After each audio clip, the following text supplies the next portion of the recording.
65, sometimes 70% new oak, no more. And because we don't want to cover the fruit by too much oak tannins.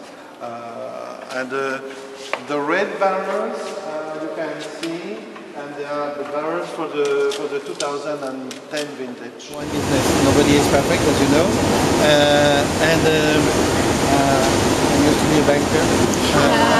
It's okay, she likes that. She is a banker. Big time banker. Nobody's perfect. And finally, the best time for me with the banker was to discover the great wine, and it's because I decided to try to do something in the wine business. And I had an opportunity to take over Branaire Ducru for my first vintage was 1988, 22 years ago. And when I arrived at Branaire Ducru, one of my first decisions was to set up a new philosophy for Branaire Ducru and to decide on which style we want to promote every year for Branaire Ducru. And we decided to try to produce every year a Branaire Ducru with three different main characteristics. We like to have a very precise definition of the fruit, which is for me very, very important, because I like the wine not for the speculation. I prefer to drink it, and I like to drink is a fruity wine, and we pay a lot of attention for the definition of the fruit. We pay attention to the ripeness of the grapes, for sure, but at the same time, for the definition of the fruit, and we adapt under the extraction, depending about which purity of fruit we want to have. First point. Second point, we try to produce a Branaire Ducru which is fresh. We pay a lot of attention about the freshness. I like to say sometimes I taste some wines and they are quite interesting in terms of technique, but not very pleasant to drink.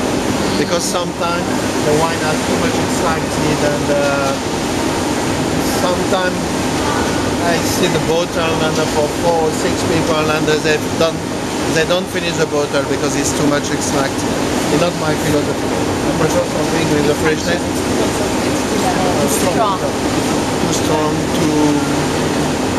too much tannin, but not good tannins, and it's because we pay so much attention about the freshness. Because I like to say, a bottle of Branaire Ducru is for 2 people, and a Magnum for 3, which is the right definition for us.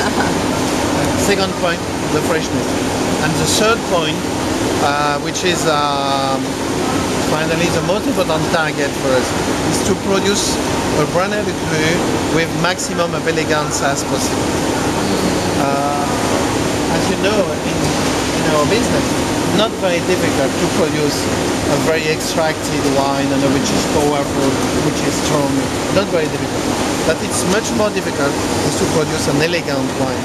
An elegant, that means for us to be powerful, but at the same time with great qualities of complexity, definition of the fruit, which is exactly our target. And to finish about the policy, I like the policy for some champagne producers. When you drink a bottle of Dom Pérignon or Cristal Roller or Salon, or every champagne producer has his own style. And then when you put the glass of Salon in your nose or the glass of Dom Pérignon, not the same style. They have their own style. And it's exactly the way I want to follow for Branaire Ducru, because I want to be firstly a Branaire Ducru and secondly a Saint-Julien. And not firstly a Saint-Julien and secondly a Branaire Ducru. And it's because we pay so much attention about the 3 points I said before, by the fruit, by the freshness, and by the elegance. And for the 2011 vintage, as I said before, will not be so exceptional as for the 2009 and 2010, but I hope and we expect to produce a pure vintage.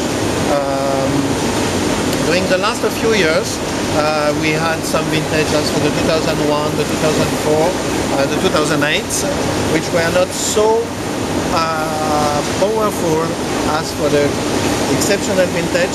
At the same time, we had an opportunity to make a pure wine with a very nice definition. This is exactly that we expect to do for the 2011.